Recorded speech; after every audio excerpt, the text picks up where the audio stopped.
Hello everyone, very good morning to all of you. आज के video में 12 April 2025 के करंट अफेयर कवर करेंगे। करंट अफेयर की पीडीएफ आप मेरे टेलीग्राम ग्रुप से डाउनलोड कर सकते हैं। टेलीग्राम का लिंक वीडियो के डिस्क्रिप्शन में दिया हुआ है। वीडियो में पहले कल के क्वेश्चन की बात करेंगे। कल मैंने आपसे साइंस का एक क्वेश्चन पूछा था। मेरा सवाल ये था कि एक बीमारी होती है जिसे बोलते हैं सिरोसिस। ये जो सिरोसिस बीमारी अगर किसी को हो जाती है तो बॉडी में कौन से ऑर्गन को डैमेज करती है ये। तो जिन लोगों ने भी लीवर आंसर किया है उन सभी का आंसर सही है। अब देखिए सिरोसिस होता क्या है। आम भाषा में अगर बात करी जाए, जब किसी के लिवर में इन्फेक्शन हो जाता है या फिर आप बोल सकते हो वुंड हो जाते हैं, मतलब घाव हो जाते हैं एक तरीके के, उसे बोलते हैं सिरोसिस की कंडीशन। अब सिरोसिस कई तरीकों से हो सकता है। पहली चीज तो अगर गलत दवाओं का इफेक्ट हो गया, ठीक है, अगर रॉन्ग मेडिकेशन हो गया। कई बार आप लोगों ने सुना होगा कि जो मेडिकेशन लिया गया है या दवाएं ली गई हैं उसके साइड इफेक्ट हो गए। तो एक साइड इफेक्ट ये भी होता है कि लीवर उसमें डैमेज हो सकता है, तो वो भी सिरोसिस की कंडीशन हो जाती है। डैमेज तो एक एक्सट्रीम कंडीशन हो गई, उसके बाद तो कोई उम्मीद ही नहीं बचती है। लेकिन अगर वुंड हो जाते हैं या लार्जली इन्फेक्टेड हो जाता है तो वो भी सिरोसिस की कंडीशन होती है। इसके अलावा सिरोसिस एक्सट्रीम अल्कोहल की वजह से भी हो सकता है, और साथ में सिरोसिस की कंडीशन कुछ ऐसे पदार्थ खाने की भी वजह से हो सकता है जिसकी वजह से लीवर में इन्फेक्शन हो जाए। अल्टीमेटली लीवर में अगर ज़्यादा इन्फेक्शन हो गया या वुंड हो गए हैं, चाहे रीज़न कुछ भी हो, वो सिरोसिस में ही कंसीडर किया जाता है। स्टैटिक जीके की बुक्स के लिंक वीडियो के डिस्क्रिप्शन में है। आने वाले 2025 के सभी एग्जाम्स के लिए वन स्टॉप सॉल्यूशन है मेरी स्टैटिक जीके की किताबें। मैं आपको गारंटी के साथ कहता हूं, आपको पूरे मार्केट में ऐसी स्टैटिक जीके की बुक मिलने ही नहीं वाली है, क्योंकि मुझे पता है मैंने किस तरीके से इन बुक्स के ऊपर काम किया हुआ है। जब भी आप बुक्स को ऑर्डर करें तो एक ये वाली बुक ऑर्डर करें और साथ में एक ये वाली करें, क्योंकि ये वाली जो मैंने पहले लॉन्च करी थी इसमें 81 टॉपिक थेरी के फॉर्मेट में कवर हैं, टेबुलर फॉर्मेट में। और ये वाली जो बुक है ये ऑब्जेक्टिव टाइप है, जिसमें मैंने उन्हीं जो कि टॉपिक यहाँ पर कवर किए हैं उनसे रिलेटेड क्वेश्चन यहाँ पर सॉल्यूशन के साथ दिए हुए हैं। हिंदी और इंग्लिश दोनों में किताबें अवेलेबल हैं। लिंक वीडियो के डिस्क्रिप्शन में है। आप किसी भी स्टेट या यूटी में रहते हो, अमेजॉन से आपके घर पर आसानी से ये किताबें पहुंच जाएंगी। आगे बढ़ने से पहले आपको बता दूं, टेक्स्ट बुक पर मेरा डिस्काउंट कोड सुल्तान आप यूज़ करके मैक्सिमम डिस्काउंट प्राप्त कर सकते हैं किसी भी बैच में। इस टाइम पर मेरा बैच चल रहा है सुबह, और जीएसपी में मैं पढ़ा रहा हूँ, guaranteed selection programme for SSC CGL 2025। सुबह 7:30 बजे पे मेरी ज्योग्राफी की क्लास चल रही है और 9 बजे में मेरी हिस्ट्री की क्लास चल रही है। जैसे ये ख़त्म हो जाएंगे तो पॉलिटी और इकोनॉमिक्स भी मैं इसी में स्टार्ट करूँगा। अब शुरू करते हैं आज के करंट अफेयर। अभी हाल ही में नेपाल राष्ट्र बैंक के एक्टिंग गवर्नर के रूप में किसको अपॉइंट किया गया है। जिस तरीके से हमारे देश का रिजर्व बैंक ऑफ इंडिया है ना, सेंट्रल बैंक, उसी तरीके से नेपाल का है, इसको बोलते हैं नेपाल राष्ट्र बैंक। तो इसके एक्टिंग गवर्नर के रूप में अपॉइंट करी गई हैं नीलम डुंगाना तिमसिना। क्या नाम है? नीलम डुंगाना तिमसिना। और एक्टिंग गवर्नर का मतलब यह है कि जब तक परमानेंट गवर्नर नहीं अपॉइंट हो जाते हैं तब तक यही सर्व करेंगी। और इन्होंने जगह ली है महाप्रसाद अधिकारी की। महाप्रसाद अधिकारी 6 अप्रैल को रिटायर हो गए थे और पिछले 6 दिनों से नेपाल राष्ट्र बैंक बिना गवर्नर के चल रहा था, तो अब इनको अपॉइंट कर दिया गया है। नेपाल राष्ट्र बैंक की स्थापना 1956 में करी गई थी। इसका हेडक्वार्टर है नेपाल की कैपिटल काठमांडू। ये कौन है जिनको नेशनल मैरीटाइम वरुण अवार्ड से सम्मानित किया गया है? तो ये है राजेश उन्नी। कौन है? राजेश उन्नी। अब सवाल ये उठता है कि राजेश उन्नी हैं कौन? साइनर्जी मरीन ग्रुप जो है मुंबई का, उसके फाउंडर हैं राजेश उन्नी।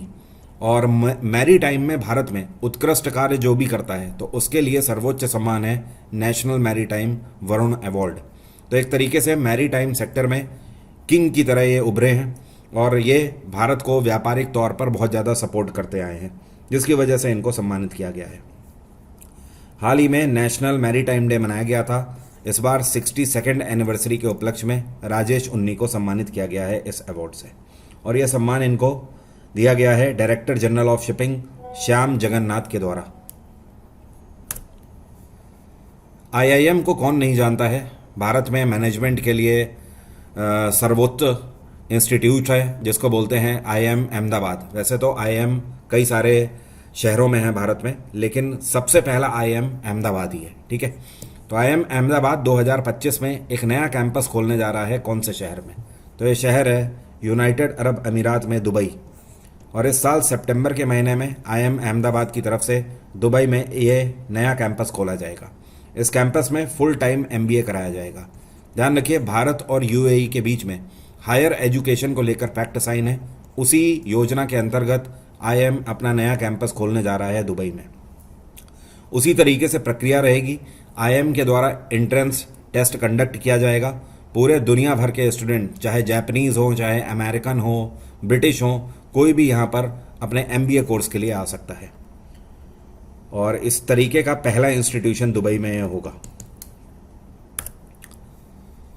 चाइना के द्वारा अमरीकी आइटम्स पर कितना टैरिफ लगा दिया गया है? तो अब चाइना और अमेरिका के बीच में ट्रेड वॉर कोई नई बात नहीं है। ये ट्रेड वॉर 2019 से चल रहा है। 2019 में अपने चरम पर था। उसके बाद 2020 में कोविड आ गया तो दोनों देशों का ध्यान इससे हट गया। 2021 में शांति रही, लेकिन 2022 से चाइना और अमेरिका फिर से एक दूसरे को आंख दिखाने लगे। हालांकि ये कहना गलत नहीं होगा, हमेशा से अमेरिका चाइना के ऊपर ज़्यादा इम्पोज करता आया है टैरिफ। उसको रिटेलिएट चाइना भी करता है। दुनिया में कुछ ही ऐसे कंट्रीज़ हैं जो कि अमेरिका को टैरिफ्स के फॉर्म में रिटेलिएट करते हैं, मतलब मुंहतोड़ जवाब देते हैं। भारत उनमें से नहीं है, क्योंकि ध्यान रखिए, आज की डेट में भले ही हम मेक इन इंडिया प्रोजेक्ट पे काम कर रहे हों, लेकिन अगर अमेरिका हमारे ऊपर टैरिफ्स लगा देता है तो हम एक बार को शांत रहते हैं, क्योंकि हमें मेडिकल इक्विपमेंट में, डिफेंस इक्विपमेंट में अमेरिका की ज़रूरत है। लेकिन चाइना के साथ ऐसा नहीं है। चाइना को ना ही टेक्नोलॉजी में अमेरिका की ज़रूरत है, ना ही डिफेंस इक्विपमेंट में ज़रूरत है, और ना ही एजुकेशन के क्षेत्र में, ना ही हेल्थ केयर में। चाइना इन सारी फील्ड्स में अपने आप में सेल्फ डिपेंडेंट है। यही कारण है कि चाइना ने रिटेलिएट किया है। और अभी हाल ही में डोनाल्ड ट्रंप ने जितने भी चाइनीज़ आइटम्स हैं उनके इंपोर्ट पर 104% का टैरिफ लगाया था। मतलब आप ये मान लो, कोई अमेरिकी है, ठीक है, अब इसने चाइना में एक फ़ोन की कॉस्ट है मान लीजिए 100 रुपये, ठीक है। तो अगर कोई अमेरिकी ये चाइनीज़ फ़ोन खरीदता है और अपने देश में मंगाता है तो 104% ड्यूटी उस पर लग रही है। मतलब सीधे सीधे ये 204 रुपये का हो जाएगा फ़ोन, और ये कॉस्ट जाकर उसे पड़ेगी। तो अब चाइना ने इसको रिटेलिएट किया है और 84% टैरिफ लगाया है। अल्टीमेटली कहने का मतलब ये है कि अगर कोई भी चाइनीज़ अमेरिकन प्रोडक्ट मंगाता है तो अगर उसकी कॉस्ट 100 रुपये है तो अब वो प्रोडक्ट किसी भी चाइनीज़ पर्सन को 184 रुपये का पड़ेगा। टैरिफ इम्पोज करने की वजह से जाहिर सी बात है चीज़ों की बिक्री बहुत कम हो जाती है। इतना ही नहीं, चाइनीज़ गवर्नमेंट की तरफ से बहुत सारी अमेरिकन कंपनीज़ हैं जिनको ब्लैक लिस्टेड भी कर दिया गया है। अब देखने वाली बात यह होगी कि ये ट्रेड वॉर कहाँ पे जाकर रुकेगा। इसकी वजह से दुनिया में और भी ऐसे कंट्रीज़ हैं जिनके मार्केट फ्लॉप होते जाते हैं। अभी हाल ही में ग्लोबल टेक्नोलॉजी समिट जो 2025 का है, जिसका नवा संस्करण आयोजित किया जा रहा है, इसकी थीम क्या है?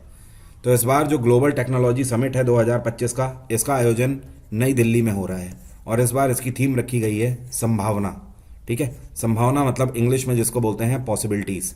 ये मीटिंग नई दिल्ली में 10 अप्रैल को शुरू हुई और आज के दिन मतलब 12 अप्रैल को इसका समापन होगा। इसमें दुनिया भर के कई कंट्रीज़ हिस्सा ले रहे हैं। इसका मेन उद्देश्य है टेक्नोलॉजी में एक दूसरे को सपोर्ट करना। भारत सरकार ये चाहती है कि मेक इन इंडिया प्रोजेक्ट के अंतर्गत दुनिया भर की कई सारी ऑर्गेनाइजेशंस और कंट्री टेक्नोलॉजी के क्षेत्र में भारत में निवेश करें। इसके लिए दुनिया भर के 40 कंट्रीज से 150 से ज़्यादा इंटेलेक्चुअल एंड स्पीकर्स भारत में आए हुए हैं प्रेजेंटेशन देने के लिए। कितने ऐसे प्रोजेक्ट्स हैं जिनमें भारत और रशिया ने आपस में इन्वेस्टमेंट टाइज किए हुए हैं? मतलब कहने का कि भारत और रशिया इन्वेस्टमेंट को लेकर कितने प्रोजेक्ट्स पर एग्रीमेंट साइन कर रहे हैं। तो ये टोटल 6 एग्रीमेंट पर पैक्ट साइन किए गए हैं। और ध्यान रखिए, भारत और रशिया के बीच में ये संबंध बहुत पुराने हैं। ये था ईयर 2000, साल 2000 में व्लादिमीर पुतिन जब भारत में आए थे तब उन्होंने इसकी शुरुआत करी थी, जिसको बोलते हैं India and Russia strategic partnership. और तब से लेकर आज तक 2025 आ गया है, मतलब 25 साल हो चुके हैं भारत और रशिया की इस जनरेशन की स्ट्रैटेजिक पार्टनरशिप को लेते हुए। इसका मेन उद्देश्य है कि भारत और रशिया एक दूसरे को लगभग हर एक क्षेत्र में सपोर्ट करें, चाहे हायर एजुकेशन हो, टेक्नोलॉजी हो, डिफेंस इक्विपमेंट हो, एग्रीकल्चर हो या फिर हेल्थ केयर हो। क्या आप जानते हैं रशिया में प्रेसिडेंट का टेन्योर कितने साल का होता है? तो ये होता है 6 साल का। और रशिया में प्राइम मिनिस्टर का भी टेन्योर 6 साल का होता है। रशिया के प्राइम मिनिस्टर अभी पिछले साल ही अगले कार्यकाल के लिए अपॉइंट किए गए हैं। इनका नाम है मिखाइल मिशस्तिन। क्या नाम है? मिखाइल मिशस्तिन। ये कौन से यूनियन मिनिस्टर हैं जिनके द्वारा inter AIIMS referral portal launch किया गया है? तो इस पोर्टल को लॉन्च किया गया है हेल्थ मिनिस्टर जेपी नड्डा के द्वारा। अब देखिए, इंटर एम्स रेफरल पोर्टल है क्या? भारत में कई सारे एम्स हैं, मेन तो है एम्स दिल्ली, लेकिन एम्स के द्वारा कई सारे कैंपस भारत में अलग अलग शहरों में खोले गए हैं। अब होता क्या है, जैसे मान लीजिए एक एम्स है जबलपुर का, ठीक है। अब जबलपुर के एम्स में एक पेशेंट एडमिट है। अब वहाँ के डॉक्टर्स ने इस पेशेंट को रेफ़र कर दिया है एम्स दिल्ली के लिए। तो जब ये पेशेंट दिल्ली में आएगा तो इस बात की गारंटी नहीं है कि इसको वार्ड खाली मिले। वैसे भी एम्स में जब आप जाओगे तो आपको पता लगेगा यहाँ पर एक लंबी चौड़ी वेटिंग होती है। कई बार तो पेशेंट को एक लंबे अरसे तक बुकिंग ही नहीं मिलती है। तो इन सारी चीज़ों से बचने के लिए ये पोर्टल बनाया गया है। इस पोर्टल में मान लीजिए जबलपुर एम्स के डॉक्टर रेफ़र करते हैं तो तुरंत ही इस पोर्टल में शो करने लगेगा कि जबलपुर से एक पेशेंट दिल्ली के लिए रेफ़र किया गया है। तो दिल्ली में उसके लिए जो वार्ड है या फिर बेड है वो होल्ड कर लिया जाएगा पहले से ही। इससे जो पेशेंट है उनका वेटिंग टाइम बचेगा, ऑब्वियस सी बात है हेल्थ बचेगी और जीवन बचेगा। ज्वाइंट वर्किंग ग्रुप मीटिंग जो है ये पर्यटन के ऊपर भारत और जापान के बीच में आयोजित करी गई है। इस बार भारत की कैपिटल नई दिल्ली में। कौन सा संस्करण इसका आयोजित किया गया है? तो ये चौथी बार है जब भारत और जापान एक दूसरे के साथ मीटिंग कर रहे हैं पर्यटन को बढ़ावा देने के लिए ज्वाइंट वर्किंग ग्रुप में। भारत और जापान दोनों ही चाहते हैं कि दोनों कंट्रीज़ में बुद्धिस्ट कल्चर को अपनाया गया है इतिहास में। दोनों ही कंट्रीज़ में बुद्धिस्ट कल्चर से जुड़े हुए कई सारे ट्रैवलिंग स्पॉट भी हैं, तो उन दोनों को प्रमोट करने की बात कही गई है। इससे दोनों देशों को पर्यटन में बढ़ावा मिलेगा और दोनों देशों की अर्थव्यवस्था मजबूत होगी। बाय द वे, भारत और जापान दोनों दुनिया की टॉप 5 इकोनॉमीज़ में आते हैं। जापान में इस टाइम पे प्रधानमंत्री हैं शिगेरू इशिबा। क्या नाम है? Shigeru Ishiba. By the way, ये जो एग्रीमेंट है ये भारत की तरफ से, जो आपको पिक्चर में दिख रही हैं, इनका नाम है मुग्धा सिन्हा। ये डायरेक्टर जनरल हैं मिनिस्ट्री ऑफ टूरिज्म में। और जापान की तरफ से ये जो आपको पिक्चर में दिखाई दे रहे हैं, इनका नाम है हाराइकावा नाओया और ये जापान के टूरिज्म एजेंसी के कमिश्नर हैं। इन दोनों के बीच में एग्रीमेंट साइन हुआ है। भारत और ब्रिटेन के बीच में 13वां इकोनॉमिक एंड फाइनेंशियल डायलॉग का आयोजन कौन से शहर में किया जा रहा है? तो इस बार ब्रिटेन और भारत के बीच में इस डायलॉग का आयोजन ब्रिटेन की कैपिटल लंदन में आयोजित किया जा रहा है। भारत की तरफ से फिनेंस का प्रॉपर डेलीगेशन किया गया है और इसकी अध्यक्षता फिनेंस मिनिस्टर निर्मला सीतारमन कर रही हैं। जबकि अगर ब्रिटेन की बात करें तो इनकी तरफ से भी इनका फिनेंस डेलीगेशन है और इसकी अध्यक्षता इनकी फिनेंस चांसलर, जिनका नाम है रैचल रिविस। क्या नाम है? रैचल रिविस। तो ये इनकी अध्यक्षता कर रही हैं। दोनों देशों के बीच में इकोनॉमिक कॉरपोरेशन को लेकर, मतलब ट्रेड एंड कॉमर्स, व्यापारिक समझौतों को बढ़ावा देने के लिए ये एग्रीमेंट साइन किया जा रहा है और अभी 4 दिन तक इस मीटिंग का आयोजन किया जाएगा। आज के करंट अफेयर में आप ज़्यादातर देख रहे होंगे ट्रेड एंड कॉमर्स से जुड़े हुए एग्रीमेंट्स पर बहुत सारी न्यूज़ है। ये कौन सी भारत की रेगुलेटरी बॉडी है जिसके द्वारा एनपीसीआई को फ्लेक्सिबिलिटी दे दी गई है यूपीआई ट्रांजैक्शन लिमिट्स को लेकर? एनपीसीआई जिसको बोलते हैं national payment corporation of India. Bharat में आप कोई भी पेमेंट एग्रीगेटर यूज़ कर रहे हों, चाहे आप पेटीएम यूज़ करते हों, भारत पे, गूगल पे या फिर अमेज़ॉन पे, आप कोई भी यूपीआई यूज़ कर रहे हों, ये सारे एनपीसीआई के अंतर्गत आते हैं। अब है क्या कि इसमें यूपीआई ट्रांजैक्शन की अभी तक लिमिट है। आपको पता होना चाहिए, अभी तक अगर आप कोई भी यूपीआई ट्रांजैक्शन करते हो तो पर डे की जो लिमिट है ये P2P में, एक तो होता है P2P, दूसरा होता है P2M। P2P का मतलब है पर्सन टू पर्सन, जैसे आपने अपने दोस्त को पैसा भेजा तो ये P2P हो गया। और P2M का मतलब होता है पर्सन टू मर्चेंट, मतलब आपने किसी व्यापारी को पैसा भेजा या उसको पेमेंट करी, तो ये हो गया P2M। इन दोनों ही केस में अभी तक जो लिमिट थी ये पर डे की 1 लाख रुपए थी। आप 1 लाख रुपए मैक्सिमम भेज सकते थे। कुछ ही गिने चुने ऐसे यूपीआई थे जिसमें आप 2 लाख तक पेमेंट कर सकते थे और कुछ स्पेशल केस में बड़े व्यापारियों के लिए 5 लाख का ऑप्शन था, मतलब बहुत ही चुनिंदा। वरना नॉर्मली सबके लिए 1 लाख रुपए दिन की ही पेमेंट का मैक्सिमम ऑप्शन था। अगर 1 लाख से ज़्यादा करना है तो फिर अगले दिन का आपको वेट करना होगा। तो अब क्योंकि देश भर से ऑब्वियस सी बात है अर्थव्यवस्था बढ़ रही है, लोगों की ज़रूरत पूरी नहीं हो पा रही है 1 लाख के ट्रांजैक्शन से, इन सारी चीज़ों को देखते हुए एनपीसीआई की रिक्वेस्ट गई थी रिजर्व बैंक ऑफ इंडिया के पास, और रिजर्व बैंक ऑफ इंडिया ने इसको फ्लेक्सिबिलिटी देने के लिए ग्रांट कर दिया है। लेकिन अभी आरबीआई ने इस चीज़ को डिस्क्लोज नहीं किया है कि अगली लिमिट बढ़ाकर कितनी करी जाएगी। वो डिस्क्लोज होने के बाद ही पता लगेगा। बट हाँ, ये एक ग्रीन साइन है कि बहुत ही जल्द जो यूपीआई ट्रांजैक्शंस की लिमिट है डेली की, वो बढ़ने वाली है। आरबीआई की स्थापना 1935 में करी गई थी। आरबीआई के गवर्नर हैं इस टाइम पे संजय मल्होत्रा। कौन है? संजय मल्होत्रा। ये 26वें गवर्नर हैं रिजर्व बैंक ऑफ इंडिया के। ऑफ इंडिया के जो इंटर्म कमेटी है, इसके लीडर के रूप में किसको अपॉइंट किया गया है? तो इसके लीडर अपॉइंट किए गए हैं अजय सिंह, और अभी तक बॉक्सिंग फेडरेशन ऑफ इंडिया के प्रेसिडेंट भी अजय सिंह थे। अब इनको इंटर्म एक कमेटी बनाई गई है और ये 6 मेंबर्स की कमेटी है, तो इसके भी हेड के रूप में अपॉइंट किया गया है। और ये कमेटी किसके द्वारा बनाई गई है? तो वर्ल्ड बॉक्सिंग एसोसिएशन के द्वारा ये बनाई गई है कमेटी।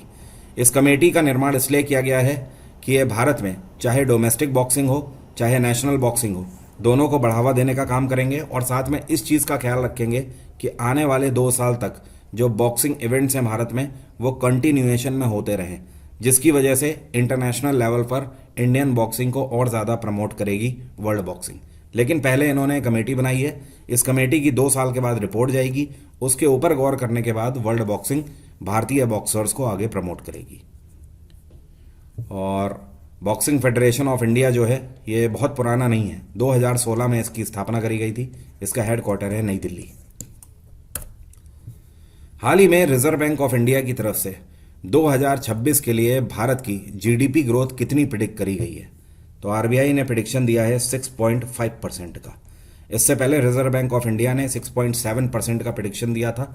लेकिन जिस तरीके से अमेरिका ने भारत के ऊपर टैरिफ ड्यूटी बढ़ा दी है, इसको देखते हुए सबको पता लग रहा है कि 2026 में भारत का बाजार थोड़ा सा नीचे आने का अंदेशा है। अब ऐसे में 6.7% से ग्रोथ को घटाकर 6.5% का प्रिडिक्शन आरबीआई के द्वारा दिया गया है। ध्यान रहे, कल के करंट अफेयर में मैंने आपको बताया था एशियन डेवलपमेंट बैंक ने भी अपना प्रिडिक्शन दिया है। उसने कितना प्रिडिक्शन दिया है? तो एडीबी का प्रिडिक्शन है 6.7% का 2026 के लिए। एडीबी ने पहले 7% का प्रिडिक्शन दिया था, इसको घटाकर 6.7 कर दिया है।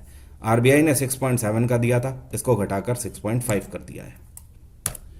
अब मेरा आज का सवाल है आपसे, आप में से कौन बता सकता है कि भारत हर साल वरुण एक्सरसाइज कौन से कंट्री के साथ कंडक्ट करता है?